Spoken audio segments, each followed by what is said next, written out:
मेरी अपनी समझ ये है कि जितने भी धर्म, लोक, संस्कृति, म्यूज़िक जो भी पेट से ऊपर की चीज़ें हैं, वो अगर कभी पैदा होती हैं, तो वो आपके फ्रीडम से पैदा होती है, जब आप फ्री होते हैं।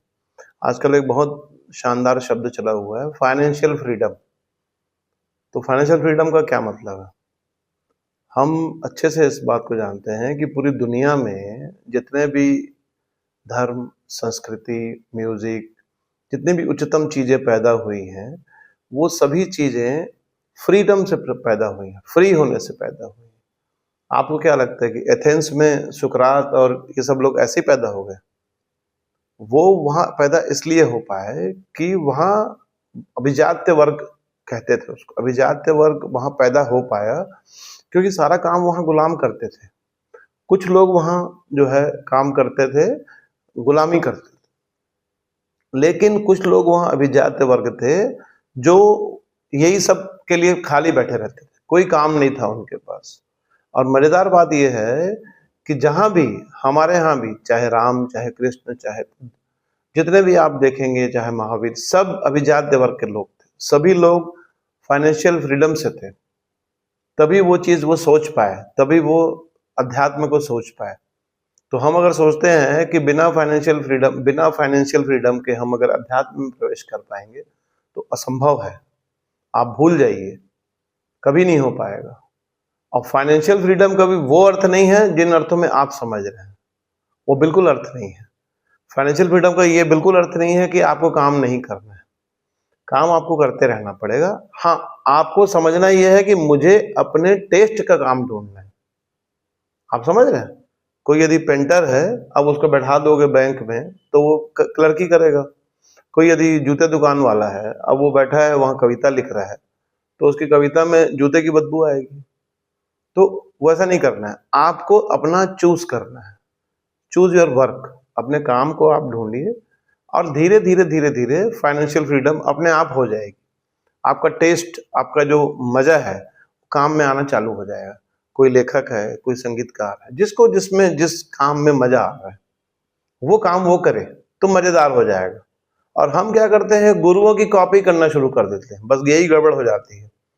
हमको लगता है अरे रामकृष्ण ने तो ऐसा किया था, अरे ओशो ने तो ऐसा किया था, अरे अपने को तो लाओत्से ने ऐसा किया था, अरे भैया बुद्ध ने ऐसा किया था, वो उसकी मर्जी थी। आप अपना देखिए, आपको क्या ठीक लग रहा है। और अगर आप उसमें आपके ठीक लगने पे आप अगर खरे उतर रहे हैं, तो फिर कहीं कोई दिक्कत नहीं, कहीं कोई ध्यान साधना की जरूरत ही नहीं है। आप उसी से पहुंच जाएंगे, आराम से पहुंच जाएंगे। ये मैं लिख के दे रहा हूं आपको। तो इसलिए आप अपने काम को चूज कीजिए जो आपको पसंद हो, और अभी धीरे धीरे धीरे आपकी फाइनेंशियल फ्रीडम आती चली जाएगी उसी काम से। पैसा कम होगा, ज्यादा होगा, एक अलग बात है, लेकिन आप फाइनेंशियली फ्री हो जाएंगे। क्योंकि कबीर को आप देख सकते हैं, वो फाइनेंशियली फ्री थे, कोई दिक्कत नहीं थी, पूरा जीवन उन्होंने बढ़िया शानदार बिताया, है ना। हमको लालच होता होगा कि अरे यार हम तो राम के जैसे नहीं जी रहे हैं, अरे यार अपन बुद्ध के जैसे नहीं जी रहे हैं। आपको बुद्ध के जैसे जीना ही नहीं है, आपको आपके जैसे जीना है, आपको आप जैसा बनना है। इसलिए भूल जाओ इन सब चीजों को। खासकर जो साधक, जो ध्यान और मेडिटेशन से जुड़े हुए हैं, उनके लिए ये मैं कह रहा हूं कि सब चीजों को भूल जाइए।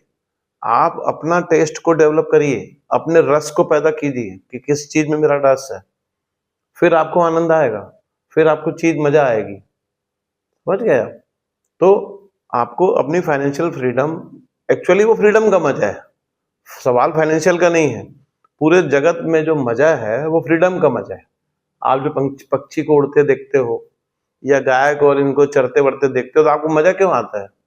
क्योंकि वो फ्री है, फ्रीडम है उनके पास।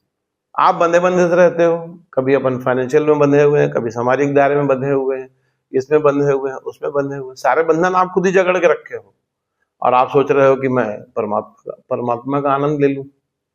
असंभव है, बिल्कुल असंभव है। और मैं लिखित दे रहा हूं आपको कि ध्यान साधना की जरूरत ही नहीं है। आप अपने काम को अपने टेस्ट का काम कीजिए, वही एक ही चीज पर्याप्त हो जाएगी। उसी से आप फाइनेंशियल फ्रीडम में आ जाएंगे, उसी से आप टोटल फ्रीडम में। ठीक है?